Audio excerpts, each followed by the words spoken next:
think the most important lesson that I learned that helped me get to where I am today was if you want to be a good leader, you first have to learn how to be a good follower. A dream career of mine would be like being a leadership coach and like helping different people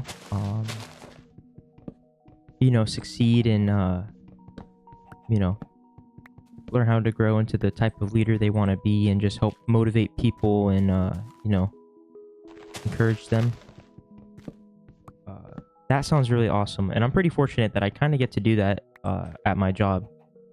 But about 4 years ago now, I had a really awesome mentor. He really helped just teach me everything that I honestly know now. And I had already been like working at this point. Like I already learned how to be a hard worker. Well, I don't know, it's kind of built into my DNA how to be a hard worker, but like it wasn't my first job, so I was already familiar of like working with others, hard work, discipline, accountability, all like the, essentials of being like a good employee, but he was teaching me these lessons on how to be a good leader, considering the needs of a team and stuff. And I had been like in like leadership positions before for like school and classes and events, like I had run, classes, by myself before, and been like team captain or, stuff like that, like leadership positions, basic leadership positions that you might go through during like at a younger period, lower stakes, right? Not that they're not important or don't teach you valuable skills, but okay, so I've done like that stuff, right, for like school, leadership positions for school.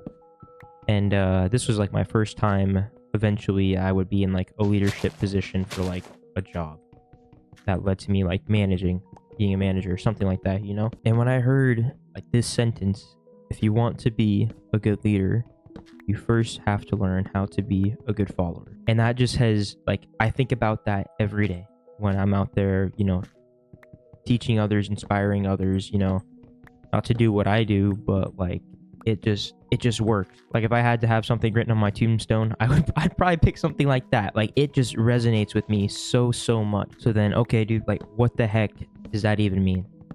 If you want to be a good leader, you have to be a good follower. What does that, well, when you're a follower, right? Like let's say you started a new job, okay? And you're learning the ropes and stuff, and you're like, man, like I'd love to be like doing what so-and-so here does, like he's a really good leader, and it pays better, whatever. I like the perks of the job, whatever. Like I want to get to where he's doing, right? Okay. If you want to get there, you have to be able and willing to understand different perspectives, right? You need to understand the perspective of the business. You need to understand the perspective of, we'll say, like your client base or like customers or, and even like your team, your coworkers. They all have needs that is your job to try to fulfill. One of those like Venn diagrams, you got the two circles that overlap in the middle. You have a little oval. That's the sweet spot, right? It's like a Venn diagram. Left side is customers, clients. Right side is the business. What does the business need? And the middle is where you got to make all of that stuff happen, without burning the building down. You know what I'm saying? As I was talking about a Venn diagram, I was making like a Venn diagram with my hands. It did not work out well, but you get what I'm saying. Okay, so we got a Venn diagram. In the middle is the sweet spot. And learning how to, figure out, okay, I got to put the business first. I remember when I was first like getting into like a leadership position at work and stuff, I was like, business comes first or else I fail and get in trouble or something like that. And I was 19. I was 19 at the time. Not that there's anything wrong with that, right? Age is just a number. It doesn't matter how old you are when you get into like, your first leadership position, big boy position, right? It doesn't matter. Absolutely not. But, like I can see somebody being a little bit younger for like that kind of position. Again, not that there's really an age limit on it or a certain age that is more experienced or better suited for it, No, I was like, I got to make sure that like the business runs smoothly or, I will get in trouble. I hadn't developed that empathy for everyone else yet, wanting to put, I was only focused on the right side of the Venn diagram and a little bit of the left side. I wasn't focused on the middle picture, right? And then when you're when you're a follower and you're new and stuff, and you're gonna have needs that you're gonna want from your boss, your leadership team, your manager, your teacher, whatever it is, right? Like that, like Mr. Miyagi saying, like, young grasshopper, the student has become the master now, right? Before you can get to that phase, you gotta be the student first. You don't just roll out of bed, master in the teacher, and you're ready to start teaching others. So I think spending time as like a follower, it's pretty important in my opinion, right? It lets you learn what you need, what your needs are, what you want, from this job. What do you want from this job? What do you want from your management team, your leadership team, whoever it is, right? And it's also your time to like have a voice. I think when I was in like business school, and again, I ended up getting a bachelor's degree in business management. So I actually like had to take classes, like leadership classes, learn about all the different styles. And there's like 10, 11, 12 of them, something like that. But reality, you could probably break it down to like 4 or 5. And I'll get there. I'll talk about that eventually. But yeah, no, like I think I read this it was an article from Walmart, like the Super Center. And it was talking about how the employees that have the most impact are just the regular, like your part-time employees, like you're just like first entry-level position. Those are the people with the most impact that make change and that have the most impact on the customers and that the customers value the most, right? Because if you look at it, like we'll say like there's 3 levels, right? You got your like entry-level employee, like your cashier, your people stocking the shelves or whatever. And then let's say you have like the supervisor manager above that, people kind of overseeing them, making sure that there's no problems or, hey, there's somebody upset, I gotta go talk to them. And then you have the person basically like that's overseeing like that location, that store. And it's their job to make sure that location is succeeding in every way, right? That's a very, very basic breakdown of just the roles I'm trying to use for this example, right? So when you look at this breakdown, right, who's the one talking to the customers every day? The cashier, the people that are, doing the returns, the people that are stocking the shelves for when people ask like, hey, do you know where this is? I'm looking for it. Oh, it's right over here. Like, I'm just stocking my shelves, but I can tell you where it's at, Those are the people from a consumer's perspective, from the customer's perspective. Those are the people that are the ones running the store, running the show, have an impact on all of the customers, right? Because is like that person that supervisor, are they out there like seeing what the customers need, what they want on a day-to-day basis? No. They're the ones that have to make the change. Like, hey, I had this idea. This is what we can do to make it run smoothly.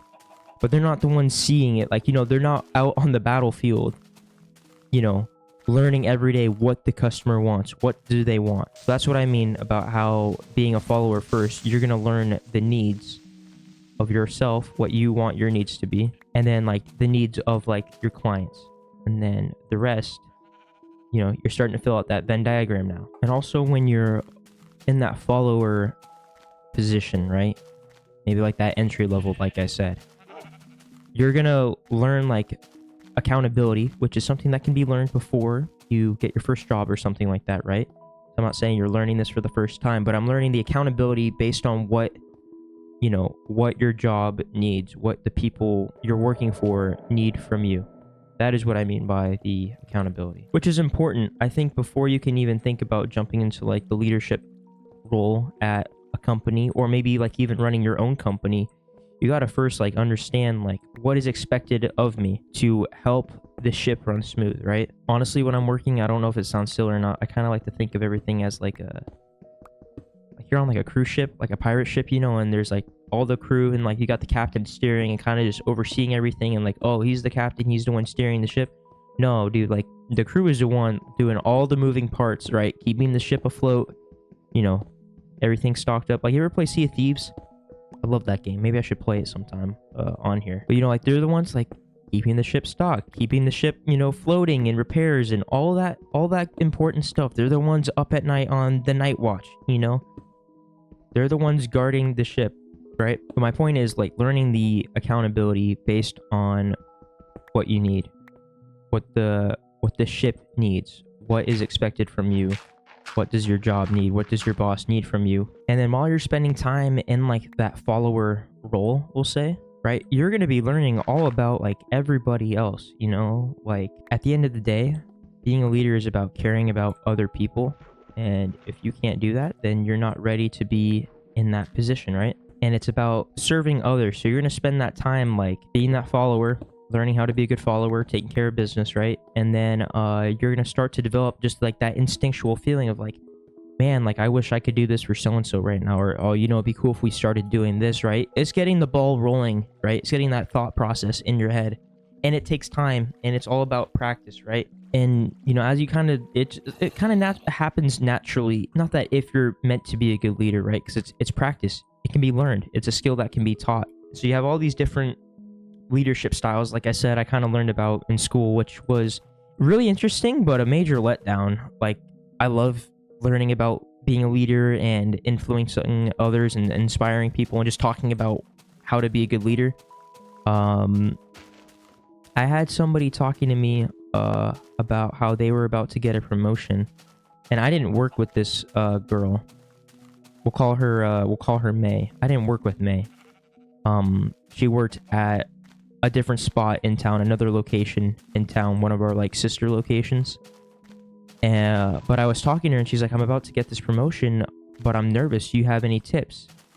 And she, like I said, I didn't work with her, but she heard of like, we'll call quote unquote my legacy, okay, which I don't really believe that, or that I really have a legacy, but she heard a lot of good things about me and was, you know, looking up to me being young, and I was telling her stories and stuff. And so she was asking me, and she just got this promotion, so I'm super happy for her and excited and proud of her. Like, I know she's going to do great. She's a really great person. And we were talking about all these different leadership styles. You have the autocratic, democratic. I'm not going to talk about those ones, right? If it works for you, great. It also depends on like your audience, really. I think of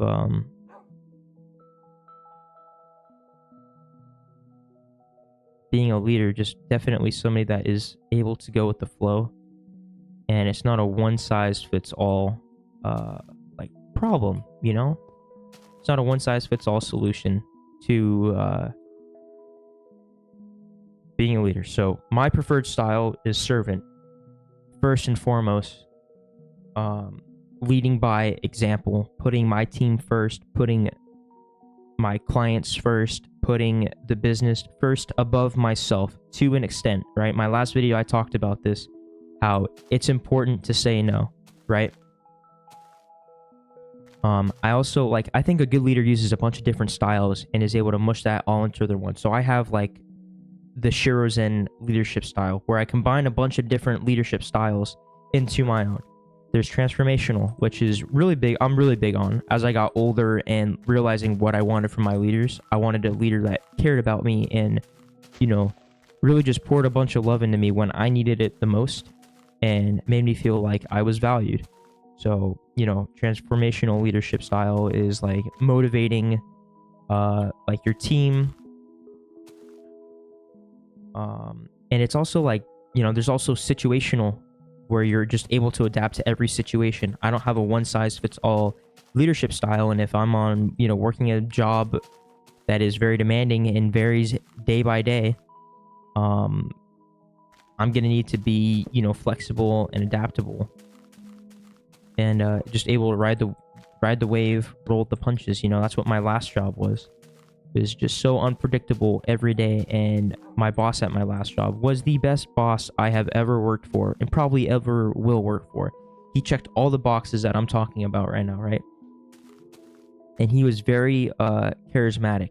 He was a charismatic leader. And I don't think this is a good leadership style to follow, because it really just relies on someone's like charismatic personality, ability to chat with people and, you know, make those good connections. It's absolutely important if that's your foundational leadership style that you're bringing to the table, you're not going to be able to succeed, right? So this was his icing on the cake. Every time I looked at this guy, my boss, right, and watched all of his interactions, I was like thinking every day, I was like, man, this is a guy with no enemies. Like, I was like, how can you not like this guy? Like, after my first day, I was like, I love this guy. Having my interview with him and meeting him for the first time, It's like, I love this guy. I can't wait to work for him. I want to work for him, you know? And he was big on being servant. He was big on transformational and motivating and creating goals and then having rewards for those goals, right? Super duper important. That's another leadership style. The name of it's slipping, but it's kind of like transformational. But really the key to success, right, is going to be just being adaptable. I have my people that I need to take care of. If I'm working with different people every day, like I do, right, I'm going to want to spend the time as a follower, learning how they tick, what works best for them. That way, when I'm in that leadership position, in that leadership role, and they have to look to me for, you know, guidance or help or whatever, I have a style that works best for them and a style that works best for the client that I have to serve that day, and that works best for the business that I need to make sure doesn't burn down that day when I'm, you know, the one responsible for overseeing the day, right? So every day, like, I'm flexible. It's absolutely a-okay to try something new every day, right? But again, I'm servant first. I will always be, and that is an okay foundational leadership style to use as a constant every day. I will never not be a servant leader every day of the week, but I spent my time learning, you know, what does so-and-so like from a leader? Okay, what does so-and-so like from a leader? Okay, check, right? So that when I work with them, you know, I know how to best get through to them and make sure that the business is running smoother. The clients are happier, you know? It all pours from the top. Like I said, that Walmart analogy, you know, the cashiers are the ones making the customer's day, right? They're the ones taking care of business from the consumer's perspective, right? They see the cashier, you know, checking people in and out, right? They see the people being greeted at the door and when they leave, right? They see the people stocking the shelves, and the customer's eyes, the consumer's perspective, they're the ones that make that run the business and make the show go around because they see them doing stuff, you know? And like I said, I was just so fortunate to have such a great role model and leader to learn from the beginning that helped teach me, you know, all of these lessons. And I knew that I wanted to be in a place where I am always able to put my team and the people I'm trying to serve first, so I can help them, I can take care of them, I can do whatever they need, right? I've had people like on their way to work call me like, hey, I just got like in an accident, or I have this going on, whatever it is, like school, personal stuff. And I'm like, great, like, just come to work, right? Let me see what I can do to help you, and we'll get through it together. You know, I'm not trying to, you know, be like a suck up or anything to them, right? I care about them, and it's my job to take care of them, because maybe they don't have anybody outside of work that is concerned about them right now, right? So that's the least I can do. I want to make sure that I'm building those relationships based on trust. When I started this new job recently, right, and I, after 6 days, got promoted to a leadership position again. This is a job I came back to, right? So I've already done this before. I wrote the book on this job pretty much, okay? And I'm so happy to be back, right? So after 6 days, they moved me to a different location on the other side of town to help run that place in a leadership position. And I'm like, great, this is awesome. But like I said, I think the best leaders come from like working their way up the ladder in-house. So I'm like, great, I have to start from scratch in a new position with nobody that knows me, and I don't know anyone else. I am not set up for success in my eyes because I don't know anything about them. I don't have any of that trust. So I spend the first, you know, month or two just strictly focused on every day building trust with everyone, because I thought that was the most important part to me, right? And again, from that follower perspective, I always think of myself as just like, I'm still a follower. I have people that, you know, that I have to respond to, right? That are above me, you know, and in some way, I'm still a follower. Leadership, in my eyes, is all about influence and not control. I've had leaders that come in, you know, for the day or whatever, and all they care about is the control, you know, not like necessarily bossing people around, but like, they're like, hey, like, I have the power to make the change for what needs to happen for today. This is what we're going to do, whether you like it or not, or whether like it's even a good idea or not, right? I've had that at lots and lots of jobs, and it's okay, you know. But again, if I'm in that mainstay position that I actually care about my team, right, I want to make sure that I'm the influence to them. When I come to work, I want them saying like, oh good, I'm glad Shurozen is here for the day, right? Because I know he's going to be the good influence to help us get through the day, and he's not just all about, you know, control. And again, I just like being a leader through inspiration and guidance. I don't care about the authority, right? I don't care about that extra pay for being, you know, the leader on shift, the manager on duty, whatever you want to call it, right? I'm here to make a difference in one person's life, whether it's somebody that I'm working with that day or it's one of my clients, works at one of our sister locations that's visiting for the day, right? I don't care what it is, you know. But when you're going from that follower position, right? Get that promotion to being a leader. Awesome. So happy. Congratulations. Just keep in mind, the journey is just beginning, right? Going from a follower to a leader, it's a continuous journey of growth, and it really doesn't end. Like, I'm always growing. My goal is to grow just a little bit more every day. Grow a little bit more than I did the day before. Be a little bit better than I was the day before, right? That's all I can do, you know? And I haven't peaked at, you know, I am the best leader to ever walk the earth. No. Is that my goal? No. My goal is to be a better leader than I was yesterday. That's all I care about, right? And again, you're just constantly just going to be gaining valuable experience, different perspective, right? As you do this position longer and you get a little bit older, a little bit more mature, you're going to have that emotional intelligence that's going to help you, you know, guide you to being a more effective leader. And it's going to help you adapt to any situation and learn how to adapt to the people you're working around to help inspire them in a way that works for them. Thank you for listening to my TED Talk. I'm sorry, I know that was a lot, but this is just something I'm so passionate about. And I was able to talk for 28 minutes right now. Oh my gosh. I mean, that's going to be trimmed down a little bit. But man, I'm so sorry that I got a little carried away with this. This is something that's like deeply important to me. And like I said, I would love to be just a leadership mentor coach. And I'd love to make different videos on this topic. But if you made it this far, thank you so much for listening, for watching, for taking your time, taking the time out of your day to be here. I really appreciate it. And I hope there's one takeaway. You have one, you know, takeaway from this video that really spoke out to you. And hopefully, you know, maybe, like I said, like a leader's constantly learning. A leader's constantly adapting, right? You hear this video and you're like, oh, I can't wait to try this now, right? That's the way it works. What being a leader is all about. Don't be afraid to try, take somebody else's perspective and find a way to implement it in your own style, in your own way, to make it work for you. I hope you have a great day. I hope tomorrow's an even better day. I hope you are succeeding in everything you're trying to do right now. Let me know what you got going on. Let me know what goals you're working towards too, and if there's anything I can do to help you. But I just appreciate you for being here. Thank you so much. I hope you have a great day, and I'll catch you later.